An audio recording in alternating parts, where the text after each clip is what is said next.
Good morning dear students. Continuity या सततता के अगले लेक्चर में हम लोग जो कल तक जो बात किए थे उससे आगे बढ़ते हुए आज पढ़ेंगे कुछ फलनों का संयोजन। जैसे कल हम लोगों ने बात किया था, कल जो हम लोगों ने बात किया था लास्ट टाइम पे, वो हम लोगों ने कहा था कि अगर कोई दो फंक्शन किसी प्रांत में या अपने प्रांत में सतत है तो उनको जोड़ने पर, उनको घटाने पर, उनका गुणा करने पर, उनका भाग करने पर, उनका प्रतिलोम निकालने पर या फिर अदिश गुणनफल करने पर वो फलन भी उसी प्रांत में सतत होते हैं। ठीक है। उसके बाद जो हमने बात किया था अगले टर्म, उसके बाद जस्ट आगे बढ़ते हुए क्या बात किया था?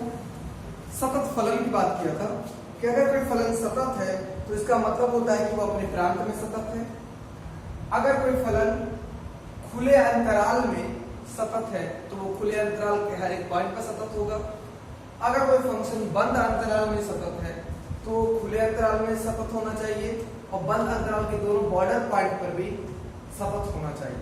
ठीक है, तीन कंडीशन लिखवाई। उसके बाद हमने बात किया था कि जो पॉलिनोमियल्स होते हैं जैसे द्विघात समीकरण, रैखिक समीकरण, त्रिघात समीकरण, ये सब ठीक है, ये हमेशा सतत होते हैं। कांस्टेंट फंक्शन भी हमेशा सतत होते हैं। साइन कोसाइन फंक्शन हमेशा सतत होते हैं। चरघातांकीय मतलब एक्सपोनेंशियल फंक्शन भी हमेशा सतत होते हैं। मॉडुलस फंक्शन, मॉड में जो होता है वो भी फलन हमेशा सतत होते हैं। इसके बाद हमने बात किया था tan, cot, sec और cosec अपने प्रांत में सतत होते हैं। log हमेशा अपने प्रांत में सतत होता है। प्रतिलोम त्रिकोणमितीय फलन tan inverse x, sin inverse x वगैरह भी अपने प्रांत में सतत होते हैं। तो अपने प्रांत में तो सभी फंक्शन ही सतत होते हैं, लेकिन जिस फंक्शन का प्रांत पूरा का पूरा वास्तविक संख्या रियल नंबर होता है वहां पर पूरे के पूरे प्रांत में सतत हो जाने के कारण उसे हमेशा सतत करते हैं। इसीलिए साइन कोसाइन एक्सपोनेंशियल मतलब चरघातांकी, कांस्टेंट, पॉलिनोमियल्स ये सब क्या होते हैं, उनका प्रांत रियल नंबर होता है पूरा का पूरा, इसीलिए वो हमेशा सतत होते हैं। लेकिन log, tan, cot ये सब कहीं ना कहीं अपरिभाषित होता है, डिफाइंड होता है, इसीलिए उसके प्रांत में नहीं आता है। और अगर उसके प्रांत में नहीं आता तो वो उस प्रांत में ही सतत होते हैं, तो जो प्रांत में नहीं आता उसमें सतत नहीं होते हैं, इसीलिए हम उसे हमेशा सतत नहीं करते हैं। ठीक है। इसके आगे हम जो पढ़ेंगे वो पढ़ेंगे फलनों का संयोजन।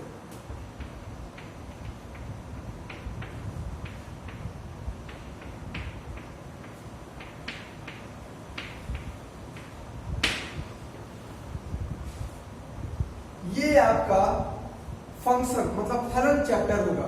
ठीक है, ये फलन जो चैप्टर है होगा उसमें से भी उसी का है टॉपिक, लेकिन कंटिन्यूटी में उसकी जरूरत है। ठीक है, तो आप जानते हो फलन से भी यहाँ से एक या दो नंबर का क्वेश्चन आता है हमेशा।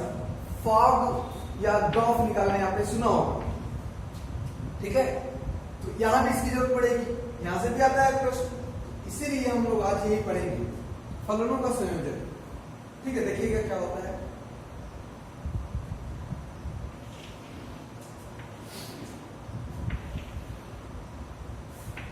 मान लीजिए ये ए बी और सी तीन सेट है। ठीक, फलन एक यफ है, यफ एक फलन है। आपको पता है ना फंक्शन, आपको पता है कि ये फंक्शन जो है एक रिलेशन होता है, फलन जो होता है वो एक संबंध होता है ना। तो क्या करता है ये, मान लीजिए कि ये यहाँ के मेंबर को कहां पे उठा के भेज देगा, इधर उठा के भेज देगा, है ना। तो यहाँ के मेंबर को किस तरह के मेंबर को लिखते हैं, एक्स टाइप के होते हैं मेंबर। लेकिन जब यफ इसको उठा लेता है यहाँ से, तो यहाँ पर जो मेंबर आता है उसको एफ एक्स कहते हैं। कहते हैं कि यफ जो है यक्स को उठा करके एफ एक्स में भेज देता है, मतलब यक्स का जो इमेज होता है वो एफ एक्स होता है ना। अब एक और मैप है, एक और फलन है जी। कौन सा फलन है? एक और फलन जी है। ये जी क्या करेगा, ये जी एफ एक्स टाइप के मेंबर को उठा करके इसमें भेज देगा। तो इसके मेंबर क्या होंगे, ध्यान दीजिएगा। एक्स टाइप का मेंबर होता है, उसके आगे यफ लग जाता है तो एफ एक्स टाइप का मेंबर हो जाता है। अब एफ एक्स टाइप का मेंबर है तो उसके आगे जी लग जाएगा, किस टाइप का मेंबर हो जाएगा, जी ऑफ एफ एक्स टाइप का। मतलब क्या हुआ, एफ यक्स को एफ एक्स में भेज देगा, जी एफ एक्स को जी एफ एक्स में भेज देगा। ठीक है, तो मतलब यक्स से हमारा जो एलिमेंट बना वो जी ऑफ एफ एक्स बन गया। तो अगर एक ऐसा फलन जो बिना इसके डायरेक्ट ए से सी में भेज दे उसको क्या कहेंगे, जी एफ एक्स ही कहेंगे। क्या कहेंगे, जी एफ एक्स। तो जी और एफ के बीच में एक ऑपरेटर होता है, वो लिख देते हैं, इसी को कहते हैं गॉफ। तो गॉफ क्या हुआ, गॉफ भी एक फलन हुआ जो ए को सी में भेज देगा। एफ एक फलन था जो ए को बी में भेजता है, जी एक फलन है जो बी को सी में भेजता है। उस प्रकार से एक ऐसा फलन जो ए को डायरेक्ट सी में भेज देगा वो क्या कहलाएगा, गॉफ कहलाएगा। ओके, इसी को कहते हैं फलनों का संयोजन। समझ में आ गया। माना f is such that f जो है एक फलन है a से b में, एंड और g एक फलन है b से c में। ठीक है, f एक फलन है a से b में और g एक फलन है b से c में। माना f और g दो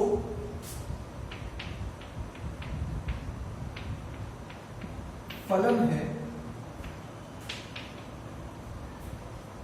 जो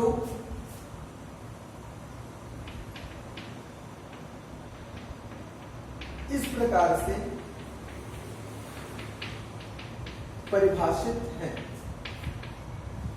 तब एक ऐसा फलन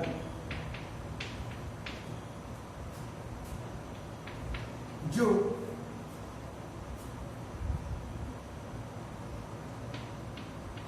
ए से सी तक, ए से सी में परिभाषित हो, जैसे गॉफ, या ऐसे लिख दीजिए आप इसे। अगर ऐसे नहीं लिखना चाहते हैं तो आप ऐसे भी लिख सकते हैं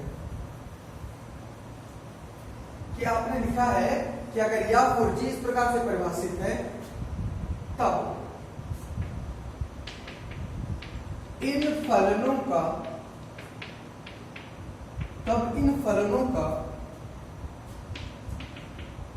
संयोजन,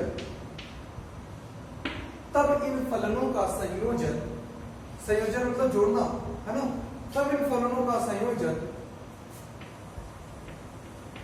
GOF जो कि ए के मेंबर को कहां भेज दे रहा है, सी में, ए टू सी, तब इन फलनों का संयोजन गॉफ से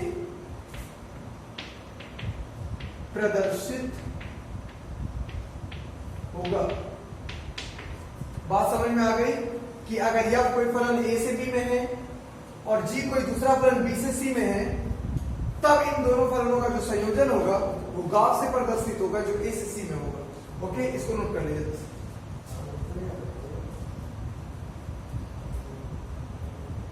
फलनों का संयोजन इंग्लिश में क्या कहेंगे इसे,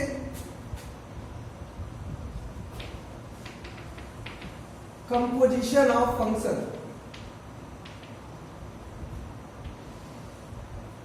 ओके, नोट करिए इसे।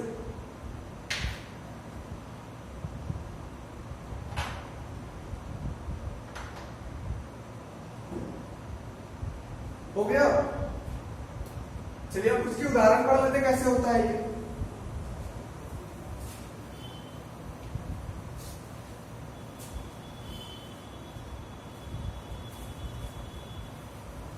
आज यहां से आपको एक क्वेश्चन तो मिल ही जाना है फंक्शन से, फलन से एक क्वेश्चन तो हर हाल में यहां से पूछना है।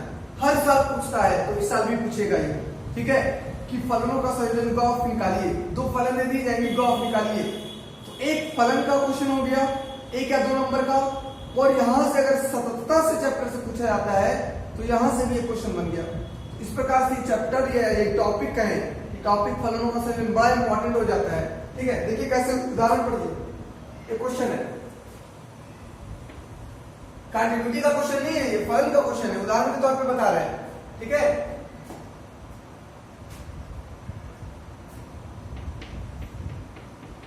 यदि fx बराबर sin x और gx बराबर mod x, तब फॉग व गॉफ की गणना कीजिए। हमें दिया गया फंक्शन fx sin x है और फंक्शन gx mod x है, तो हमें फॉग और गॉफ की गणना करनी है, ठीक है। चलिए देखा जाए सॉल्यूशन में। fx हमारा है sin x, gx हमारा है mod x। चलिए हमें निकालना क्या है, फॉग निकालना है ना, तो फॉग ऑफ x देखिए क्या आता है, फॉग ऑफ x को ही फॉग करेंगे, जैसे f को ही fx करते हैं, ठीक है। फॉग ऑफ x निकालने का तरीका भी हम आपको बताए हैं। f ऑफ gx, पहले g ऑपरेट होगा x से और जो आएगा उसके बाद f ऑपरेट हो जाएगा, इसको इस प्रकार से डिनोट करते हैं, ओके। अब ध्यान दीजिएगा f gx क्या है, gx की वैल्यू दी गई है mod x, mod x लिख दिया, ठीक है। gx की वैल्यू दी गई थी mod x, यहां पर अब ध्यान दो, f के अंदर आ गया है mod x, f के अंदर क्या आ गया है, mod x आ गया है। f के अंदर अगर mod x आ गया है तो यहां पे f के अंदर देखो क्या था, यहां पे f के अंदर था x, क्या लिखा था sin x, मतलब f के अंदर जो आ रहा है उसके आगे को sin लगा दे रहा है, तो यहां पे f के अंदर तो mod x आ रहा है, तो क्या करेगा f, mod x के आगे क्या लगा देगा, sin लगा देगा, fog ऑफ x आ गया sin mod x, ठीक है। तो आपका ये आंसर हो गया। लेकिन अगर आपसे गॉफ पूछ लिया गया है, क्या पूछ लिया गया गॉफ, तो गॉफ ऑफ x निकालोगे तो उसी प्रकार से बताओ, पहले कौन ऑपरेट होगा, fx ऑपरेट होगा, कर दो fx को ऑपरेट, fx को ऑपरेट किए उसके बाद कौन जाएगा, g आएगा। अब g देखो fx, g के अंदर fx है, तो fx की वैल्यू कितनी है, sin x है, sin x तो अब यहां देखो g के अंदर है x, तो x को मॉड में भेज दे रहा है, मतलब g के अंदर जो है उसको मॉड में कर दे रहा है। यहां पर g के अंदर कौन है, sin x है, तो उसको sin x को क्या कर देगा, g के अंदर x था तो x को मॉड में कर रहा है, मतलब अपने अंदर के सारे एलिमेंट को, मतलब x को पूरा मॉड कर दे रहा है।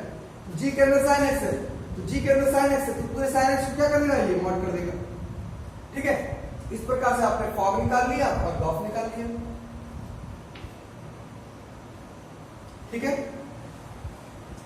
एक प्रश्न बन गया ना, तो यहां से आपका अगर ये निकालना सीख गए हैं तो यहां से आपका 1 या 2 नंबर फलन से, और अगर सार्थकता से ये क्वेश्चन आता है तो 5 नंबर यहां से, मतलब कुल मिलाकर 6-7 नंबर का ये टॉपिक आपको कवर कराएगा। हो गया, अगले क्वेश्चन की तरफ बढ़े, चलिए अगले क्वेश्चन की तरफ बढ़ते हैं।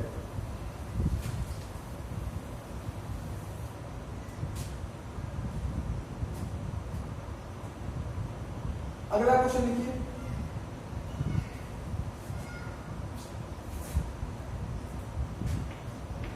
अगला क्वेश्चन है fx is equal to tan x और gx is equal to e to the power x। चलिए इसको निकालते हैं। fx कितना है, tan x, gx कितना है, e to the power x है ना। fx कितना है, tan x, gx कितना है, e to the power x। अगर आपको फॉग चाहिए तो क्या करोगे, f ऑफ gx लिखोगे, फॉग चाहिए तो क्या करोगे, f ऑफ gx लिखोगे, f के अंदर gx है, पहले gx की वैल्यू लिख दो, e to the power x है। अब f के अंदर e to the power x है, यहाँ पे f के अंदर x है, तो f अपने अंदर आने वाले एलिमेंट के आगे टन लगा दे रहा है, तो यहाँ पर f की f अपने आने वाले एलिमेंट f के अंदर ex आ रहा है, उसके आगे क्या लगा देगा, टन लगा देगा, तो आपका फॉग हो गया, ओके। चलिए गॉफ निकालते हैं। क्या लिखोगे? g ऑफ एफ एक्स लिखना है, tan x हो गया ना, tan x लिखे। अब क्या करोगे? g के अंदर tan x आ रहा है, यहाँ पे g के अंदर क्या आ रहा था? x आ रहा था। g के अंदर जो आ रहा था वो उसको e की पावर में भेज दे रहा है। g के अंदर अगर 1 आएगा तो e पे पावर 1 होगा, g के अंदर 2 आएगा तो e का पावर 2 होगा। g के अंदर tan x आ रहा है तो e का पावर tan x हो जाएगा।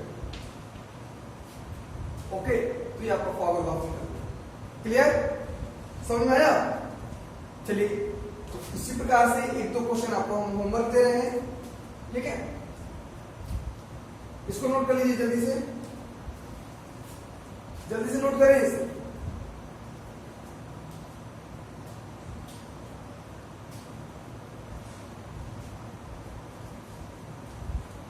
हो गया? चलिए,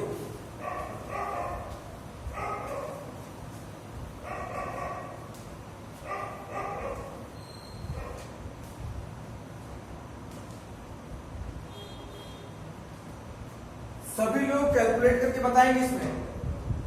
हमारा जो क्वेश्चन होगा, यदि F X is equal to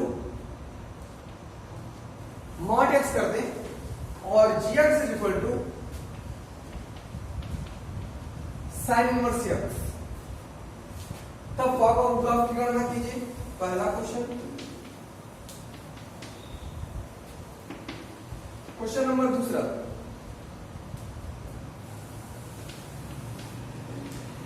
यदि F X is equal to log X, G X is equal to tan X, तब फॉग गॉफ क्या होगा? तीसरा, यदि F X is equal to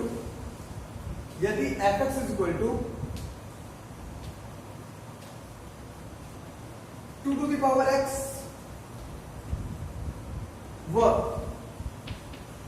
ji X is equal to sine x, sine x square कर दीजिए, तब fog gof की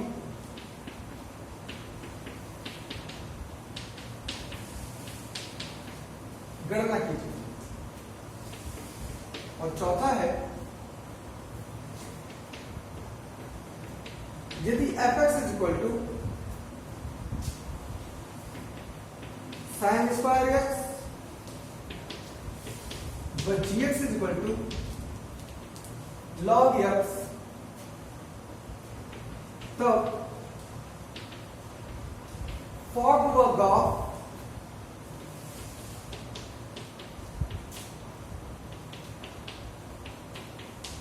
की गणना कीजिए। ये 4 क्वेश्चन आपके होमवर्क है, ठीक है? इन 4 क्वेश्चंस को आपको सॉल्व करना है। इसके बाद हम लोग अगला जो टॉपिक पढ़ेंगे, इसको नोट कर लें जल्दी से। हो गया? चलिए, इसके बाद जो हम लोग टॉपिक पढ़ेंगे उसको लिखिए।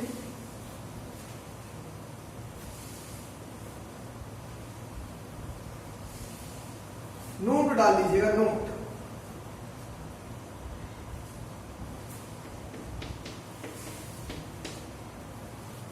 देखिए नोट क्या लिखेंगे? लिखना है, यदि फलन एफ एक्स व जी एक्स अपने प्रांत में, या किसी पॉइंट पर लिख लीजिए, अपने प्रांत में लिखते हैं तो अपने प्रांत में लिखिए, अपने प्रांत में यदि फलन एफ एक्स व जी एक्स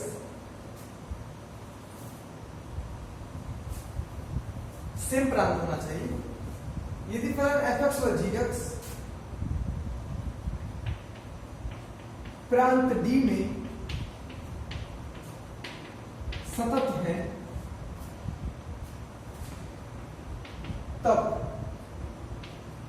फॉग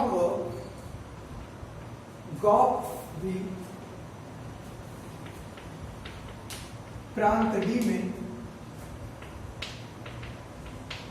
सतत होंगे। ठीक, note number first. Note number second,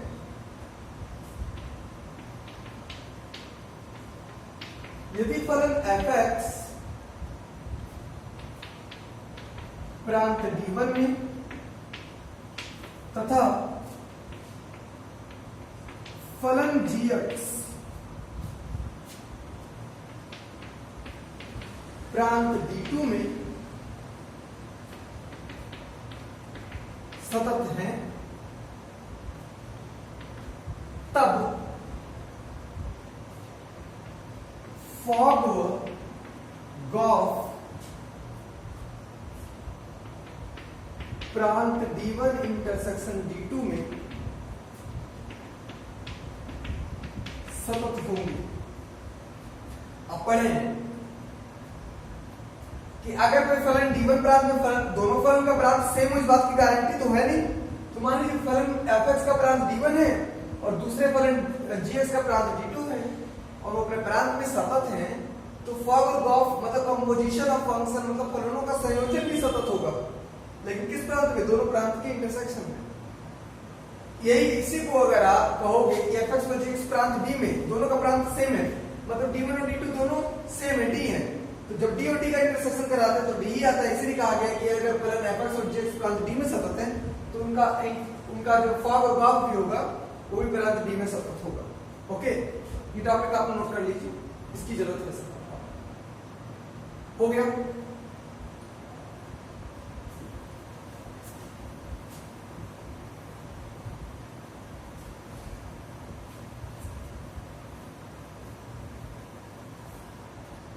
चलिए, अब जो होगा हम लोग आगे जो पढ़ना है हम लोग उसमें हम लोगों को पढ़ना है कि दो फलन को जोड़ना है, घटाना है, गुणा करना है और भाग करना है। ठीक है, तो हमें बताना है कि वो फलन सतत है या असतत। तो कल से इस बारे में चर्चा होगी। आज के लिए जो है हम लोग यहीं पे एंड करेंगे। ठीक है, धन्यवाद।